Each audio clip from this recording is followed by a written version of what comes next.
I begin to.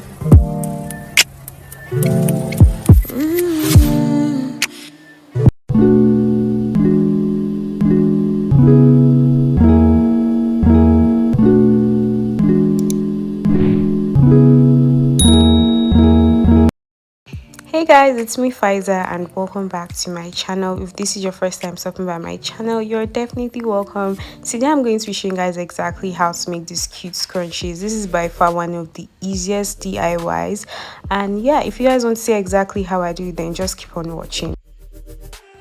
So my measurement for this is 5 by 17 inches.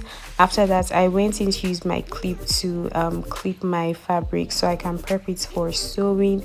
I used my sewing machine to sew this, but you can totally hand sew this, it's fine. Just make sure your stitches are not loose when you are doing this. For the elastic, which is going to be the next part you see after this, make sure it's half the length of the actual fabric. So mine was 17 inches, the elastic was 6.5 inches long. After that, I took a safety pin to turn in the fabric, you know, the right side out, and then I took my iron to like press it so it can be nice and flat. Then I take in my elastic and feed it into the fabric, pin it, and then try to get it out through the other side.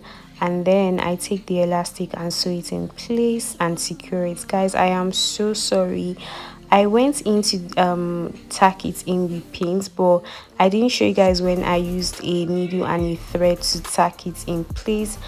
I absolutely forgot to hit record during that process. I'm so sorry about that. But anyways, this is the finished scrunchie. I hope you guys enjoyed this DIY. If you did, make sure you smash that thumbs up button real good. And with all that being said, stay blessed and beautiful wherever you are. Bye guys.